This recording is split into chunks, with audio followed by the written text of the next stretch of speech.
Come and take a class at the Alter Academy. Hello, everybody, and welcome to another great episode of Alter Academy, where we have another special guest, our resident Emerald Sapphire Alter Academy expert, back for his fourth episode. Joseph Quigley is here to showcase the new Whispers in the Well format on his favorite deck, Emerald Sapphire. Joseph, how are you today? I'm doing pretty well. Really enjoying the meta. Really excited for it. I am a bit under the weather in this recording, Okay. but still feel energized and so excited to be back in Alter Academy. Yeah, I'm excited to have you back and to be showcasing which I think your favorite deck, might be the best deck in early testing. A lot of people are saying, and so I'm excited I hope to so. see what you think, what your different choices are, and how you expect it to go. So without further ado, let's talk about Emerald Sapphire, buddy.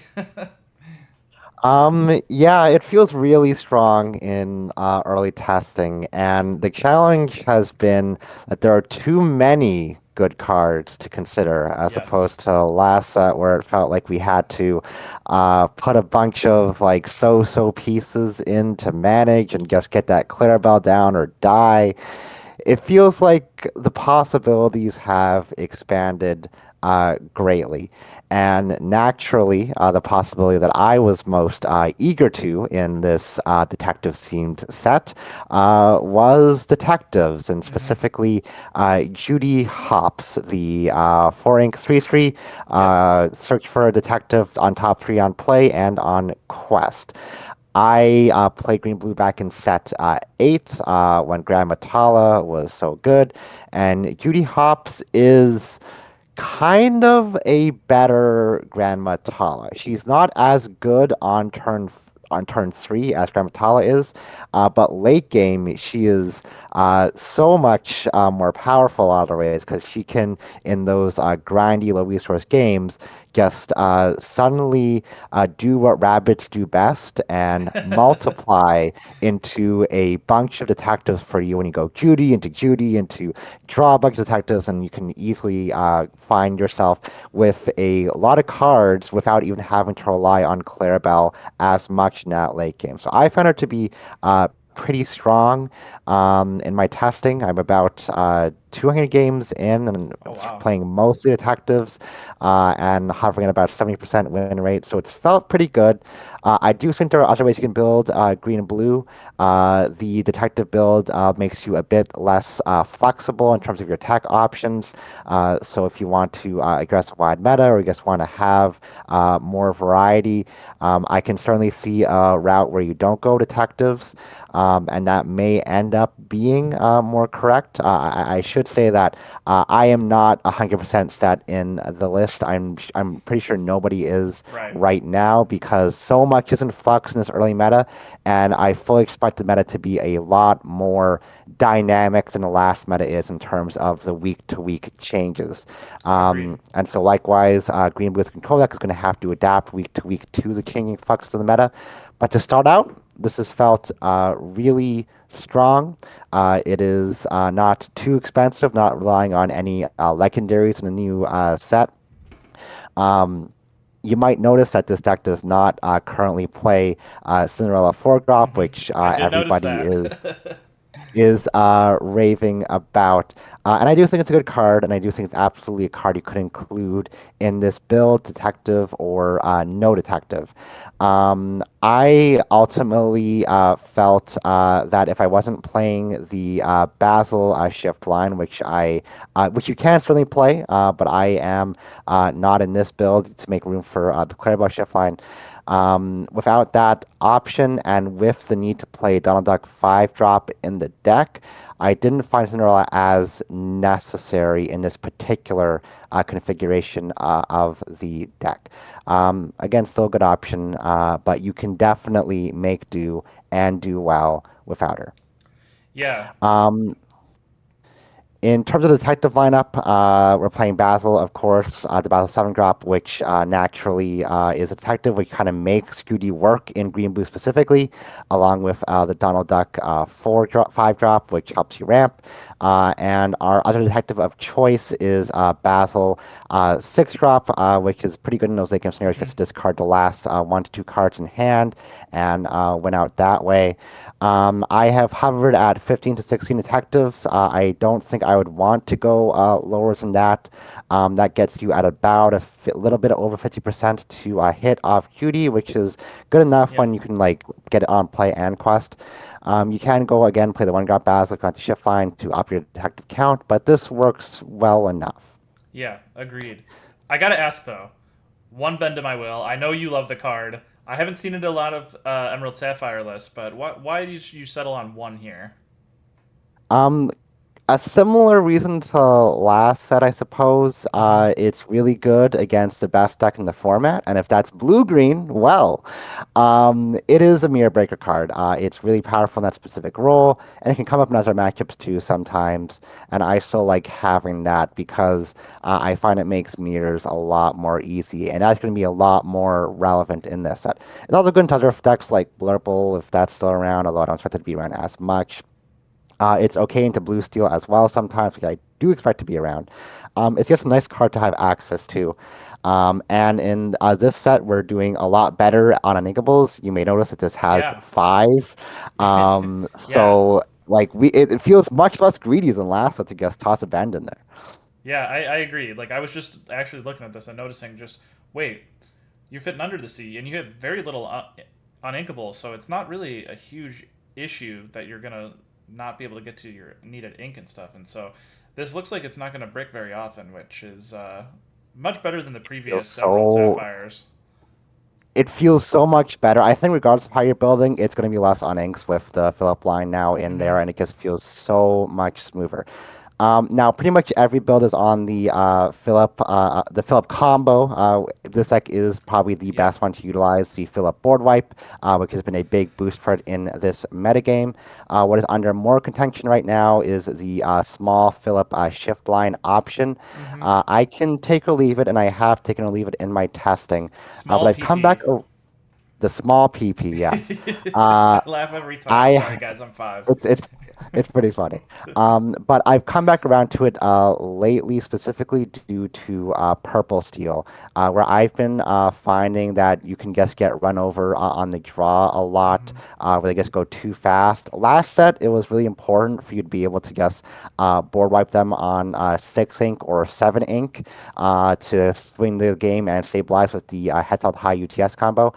If you're waiting until 9 ink, that tends to be too slow a lot of the time. So I feel like there's a strong chance that you want some number of the small PP, just to manage better against those more aggressive strategies and wipe their board sooner. Perfect. Yeah. And I've got one last question before we get into the simulations. Now, tell me about the split of develop and visions at 3. I This is not a ratio that I have seen and my brain enjoys, I got to say. But let's hear it. I won't die on the hill. It Yeah. was basically my thing. Like I played 7 1 drops most of last set, basically with the 4 Clarabelle, 3 Bobby, and I kind of looked at like, oh, develop is like kind of like Bobby, so I'm sticking that in there for that reason. Hmm. I could easily, switch it around to do a 4-2 split. This kind of happened more recently where I was on like 4 visions, but then I decided I should probably get 2 Hades in there, just to have a bit more top end power and to deal with those blue mirrors where you got to deal with Clarabelles and other Hades and big threats, stuff like that. The list is very tight. I've been having a hard time finding space for everything I want to get in there, and so I went a bit greedier on the filter. I feel like both cards have a place in the deck, and I guess kind of cut on those. I think you could very easily, adapt those in to make it a more clean split, but sometimes it gets a bit of a madman when it comes to deck building ratios as I'm testing Yeah. things out. All right. Well, perfect. Let's go into some simulations now, and we will start as we always do here on Alter Academy with blind on the play. Okay, this is a hand that has a lot of options, Yeah. interestingly. So on the I play, actually I pre-built this wouldn't. one for you. I looked for a good Yeah, one. right. Like no kidding. We obviously have like three potential turn three plays. But on the play, I wouldn't go as hard for the Philip shift line. I think especially blind. Against an aggro matchup, certainly you consider it. But in a generalized blind set, I don't think I'm going for Philip. I want to do Clarabelle things. So for that reason, I'm definitely cutting out the Hades, the Philip, and the small Philip, because we have another turn three play. The question then becomes, what's our best turn three option? Is it Judy or Donald? Both kind of work pretty well. But on the play, with the possibility of finding a Clarabelle shift as well, I'd probably lean more on the Donald. You could reasonably keep both, but I want to find Clarabelle on the play, and I have a shift target, so I'm going to go for that and just keep the Donald and try for there. Notably with less uninks, it feels a lot safer and better to maul more aggressively. All right, and let's see how we do here. Found, wow, that's a weird one. We found Judy right back again anyway. So we'll probably end up inking the first MMS, Malicious, Mean, and Scary.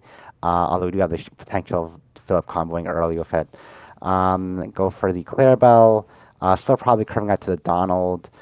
We might try to hold on to the Judy in this hand as a potential turn four play if we don't find a shift line or a Donald five drop, for instance. We can go like Donald into Judy or something like that and be okay. We might actually honestly play Judy on turn three if a turn five play doesn't emerge, just because she can specifically find Donald Duck five drop as a detective to curve out more smoothly. Got it. Okay, let's go into blind on the draw now. Pretty good looking hand. We've got a good curve with Donald into Donald, and that's something we always like. So we'll keep the ramp for sure. Yeah, we'd probably just toss the UTS, the second Donald, the Basil, and the You're Welcome. And this is just a good curve, gets you straight to seven. We'll cut the Basil as well because we're gonna try to go for. I mean, he could be a seven drop play, but I'd rather probably look for maybe a Clarabelle or a Basil seven drop instead, or a Hades, rather than going for the six drop Basil and then discard them most of the time. It's not bad in the draw, but I'd rather with the Donald they'll be feeding cards anyway. So this is a good solid curve. It's kind of one we like to have on the play or draw often enough. Got it. Perfect. Okay, let's see what we get here. Not bad, honestly. We'll ink the Tipo, we'll ink the second none of the five drop. We might try to hold on to the Judy as an extra draw engine, but she's probably easy enough inked as well. Got it. Okay. Well, let's move into one of the other big decks and do Amethyst Steel on the play. Okay. No ramp. I was just like, oh my goodness. Yeah, the Bane of So, Sapphire. um, this is a really weird one because we have the Wombo. Now usually I like doing Clarabelle on the play, um, but we have Philip, Shift Philip, and Big Philip, and that just can really wreck someone's day. We'll definitely toss the UTS. We'll definitely toss the Big Philip, and we'll definitely toss the Judy Hops. Um,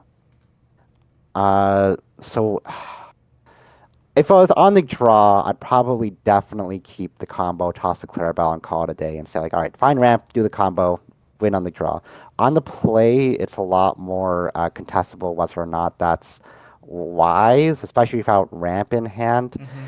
I think if I had ramp, I probably would keep the combo. I think without ramp, keeping four cards is a bit too dangerous. Yeah. So we'll toss the Big Philip, we'll toss the MMS, we'll keep Clarabelle as a strong card to have on the play, and we'll keep the Philip as a turn three play that can work with or without ramp. Yep. All right, and let's see what we get here. And no ramp. Oh, Just one of the worst hands I've ever seen.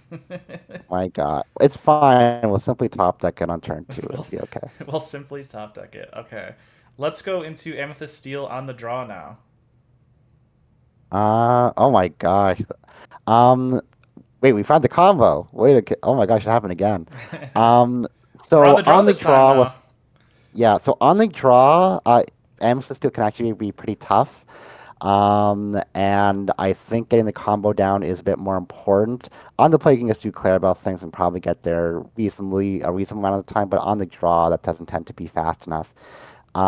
So I would probably just keep the combo and go for it. It is really risky, but we do get in essence two draws to find ramp with turn one and turn two, and that can hopefully get us there. And if we find ramp, we're pretty golden. All right, and let's hope we get some ramp here, and We we found ramp. do. Yay! All right, so now we can play for the combo pretty well.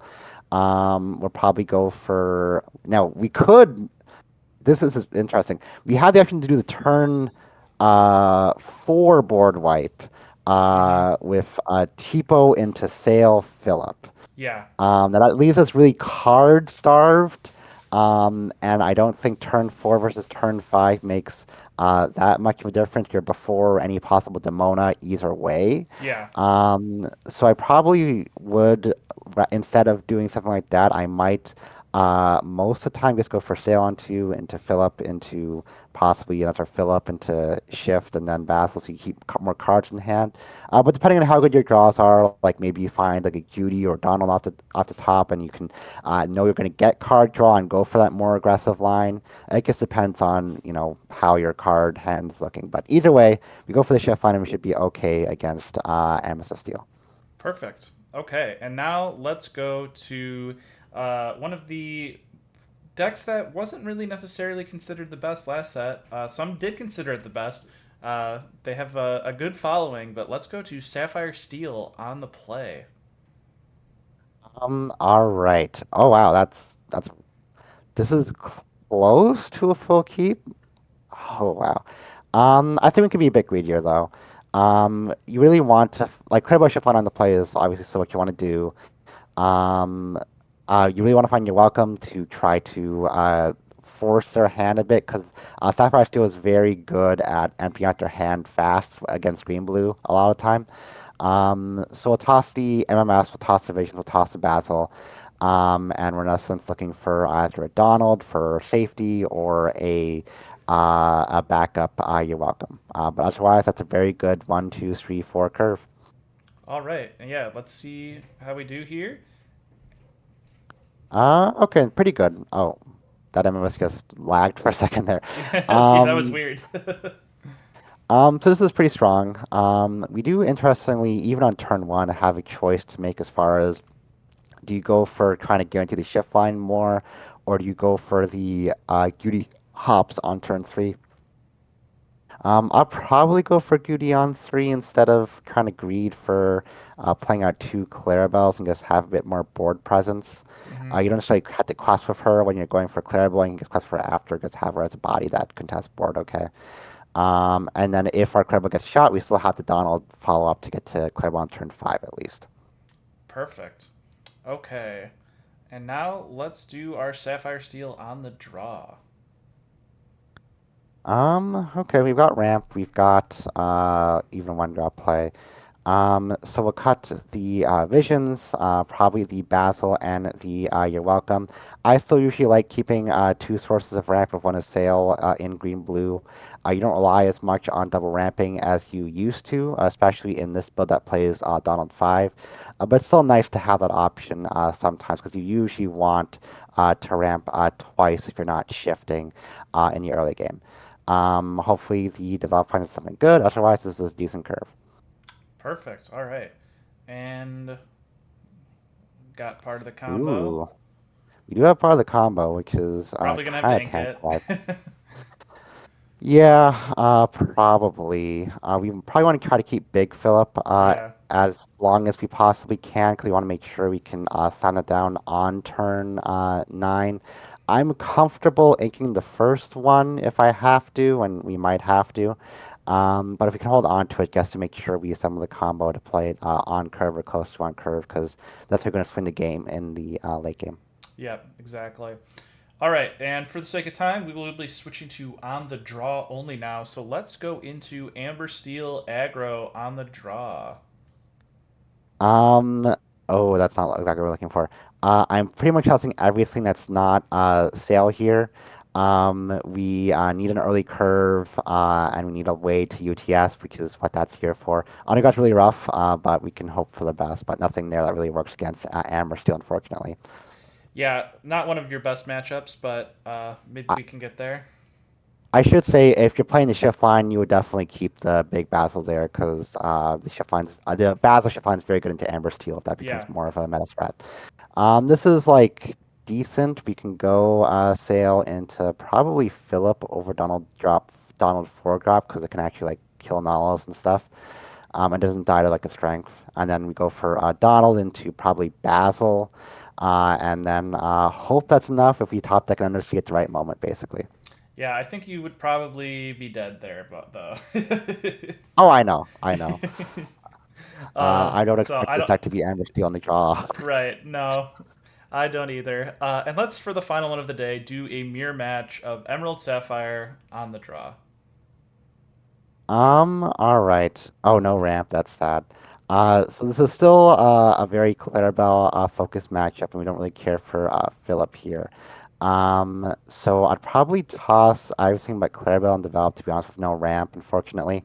If we had ramp, we'd probably keep the Judy and the Donald and just have a good curve no matter what. But without it, we'll toss everything but Clarabelle and Develop and hopefully find a path to ramp there. All right, and let's see. Do we find the path to ramp? We do. We do, and the curve actually looks really decent. We can go, ink the MMS, play at the Clarabelle, then go sail into Donald, and then if Clarabelle gets shot, we can sail after the Donald to hopefully find to wrap up the Clarabelle on turn 5 if if the ship line doesn't work out. So not bad. Perfect. Okay. Well, thank you so much for coming on another episode of Alter Academy, your fourth one. Is there anything you want to shout out or say before we get out of here? Shout outs to my team, Enter the Battlefield, and team sponsors Twin Moon Studios and Endgame TCG.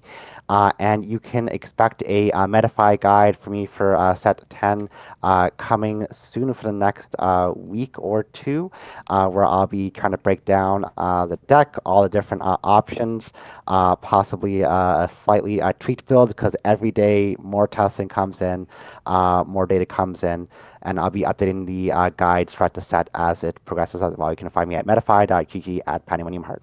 Yeah, and speaking of ETB, I had the pleasure of sitting sandwiched between two of your teammates, sitting on the same side in round 7 of Milwaukee, and that was pretty Oh, fun nice! because they actually stayed and finished and watched my match as I got knocked out that one by a dog's deck, but they stayed and cheered me on, so that was fun to Sorry for the rough one, man. I got knocked out in round 8 myself. It was a tough field.